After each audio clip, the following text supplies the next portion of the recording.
नमस्कार मंडळी, विमीज खाद्ययात्रामध्ये तुमचं खूप खूप स्वागत आहे. पुण्यनगरीतल्या कोथरूड गावातल्या दातार घराण्याच्या मटार करंजीची ही कहाणी मनोभावे पाहावी, ऐकावी, नातेवाईक मित्रमंडळींना दाखवावी आणि विमीज खाद्ययात्रा नामक चॅनल सबस्क्राईब करून घंटानाद करावा ही विनंती. इनमीन 3 पात्रांची ही कहाणी. मीरा देवी, त्यांचे सुपुत्र मिलिंद राजे आणि स्नुषा वृंदा राणी अर्थात मी. एकदा काय झालं, मिलिंद राजेंना वाटलं मटार करंजी करावी आणि खावी. चिरंजीवांची इच्छा मातोश्रींनी जाणली. लगेच साहित्य आणून करंजीचं सारणही तयार केलं. सारण तर भरभर केलं, पण त्याचं चलचित्रण करण्याचं राहूनच गेलं की. त्यामुळे मग मीरा देवींनाच सारणाची कृती विचारून घेतली. त्यात काय काय साहित्य वापरलंय ते सांगायला सांगितलं. मी आता सारण तयार करताना पहिले 2 वाट्या मटार घेतले आणि ते वाफवले. वाफवताना त्याच्यात थोडंसं मीठ घातलं, म्हणजे आतल्या दाण्यांना लागण्यासाठी. ते वाफवून घेतल्यानंतर पूर्वी आम्ही पाटा वरवंट्यावर त्याची भरड वाटत होतो, पण आत्ताच्या आधुनिक काळात विजेच्या यंत्रणावर पण तुम्ही वाटू शकता. आणि मग ती भरड तयार झाली की त्याच्यात चवीनुसार मीठ, साखर, लिंबू असं घालायचं आणि हिरवी मिरची, कोथिंबीर, आलं हे सगळं पाट्यावर वाटलं. फोडणी करायची थोड्या तेलाची आणि त्याच्यात हा वाटलेला गोळा घालायचा आणि मग जे आपण सारण तयार केलेलं आहे ते सगळं त्याच्यात घालायचं आणि एक वाफ आणायची, म्हणजे सगळं त्याला सारखं लागेल ह्या याने. असं हे आपलं सारण तयार होतं. आता आवरण म्हणजेच पारी. 2 वाट्या मैदा, कणिक आणि त्याच्यात थोडंसं मीठ आणि कडकडीत तेलाचं मोहन. आता 2 वाट्या घेतल्यामुळे साधारणतः आपण पाव वाटी कडकडीत तेलाचं मोहन घातलं आणि मग ते सगळं त्या पिठाला सगळं असं चोळून घेतलं. हाताला असे मुठीत केलं, तेल लागलेलं कळलं पाहिजे असं.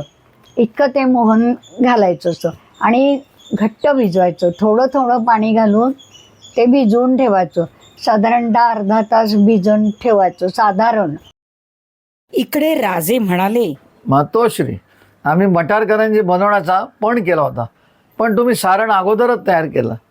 काही हरकत नाही, आता आम्ही त्यावरचं आवरण तयार करू. ठीक आहे, करा तुम्ही. मातोश्रींच्या मार्गदर्शनाखाली लागले की कणिक भिजवायला. आता सवय नसल्याने सदरा पिठाने माखला, सगळीकडे पीठ सांडलं. असं होणारच हो, नाही का? आधी तर महाराज कॅमेऱ्यासमोर यायलाही नाही म्हणत होते. का तर म्हणे चेहऱ्याला रंगरंगोटी नाही. पण मी म्हटलं स्वतः करण्याचा आनंद चेहऱ्यावर ओसंडून वाहतोय तो महत्वाचा आहे. आणि तसंही क्लिष्ट पदार्थ करायचे म्हटल्यावर स्वयंपाकघर अगदी चकचकीत कसं काय राहू शकतं? पसारा होणार, आपला सुद्धा अवतार होणारच, नाही का? या घोर कलियुगात कोण कोण ह्या पसाऱ्यापासून वाचलंय सांगा पाहू. अर्थात खरं खरं सांगायचं बरं का, तर बऱ्याच प्रयत्नांती कणिक चांगली भिजवली. मातोश्रींनी कानमंत्र दिल्यानुसार कणकेचे आधी छोटे छोटे गोळे भिजवून घेतले, त्यामुळे काम सोपं झालं. आता तळण्यासाठी कढईत आपण तेल गरम करायला ठेवायचं आहे आणि ते चांगलं कडकडीत झालं की मध्यम आचेवर तळायच्या. एकदम कडकडीत तेलात तळल्या तर त्या पटकन होऊन येतील आणि आतून कच्चं राहण्याची शक्यता असते. म्हणून तेल कडकडीत झाल्यानंतर मध्यम आचेवर करायचं आणि मग त्याच्यात त्या तळायच्या, म्हणजे त्या सगळीकडून सगळ्या सारख्या तळल्या जातात. हुश. कणिक भिजवेपर्यंत राजेंचा उत्साह थोडा मावळलाच. त्यामुळे गोळे लाटून पारी तयार करण्याचं आणि सारण भरून करंजी तयार करण्याचं काम आलं मीरा देवींकडे. अर्थात त्यांनी ते आनंदाने केलं. करंज्या तयार झाल्यावर त्या निगुतीने तळण्याचं आवडीचं काम पुन्हा आमच्या नवरोजींनी म्हणजेच मिलिंद राजेंनी केलं आणि ते अगदी तडीच नेलं. मायलेकांनी अगदी खुसखुशीत चविष्ट अशा करंज्या केल्या आणि पहिली चव घ्यायचं काम मी अगदी निष्ठेने केलं. काय सांगू तुम्हाला त्या करंज्यांची चव, निव्वळ अप्रतिम. तुम्ही स्वतः केल्याशिवाय मंडळी तुम्हाला कळणार नाही. तर अशा प्रकारे दातार कुटुंबियांची मटार करंजीची ही कहाणी पूर्ण तर झाली, पण मैत्रिणींनो, तुम्ही आणि तुमच्या नवरोजींनी मिळून या मटार करंज्या केल्या तर ती साठा उत्तरी सुफळ संपूर्ण होईल यात काही शंका नाही. आणि सासूबाई करू लागल्या तर काय सोन्याहून पिवळं. पण अर्थात आमच्यासारखी सुगरण सासू सगळ्यांनाच मिळेल असं काही नाही. मंडळी, माझा हा प्रयत्न तुम्हाला आवडला का आणि करंजा कशा वाटल्या हे कमेंट करून नक्की सांगा.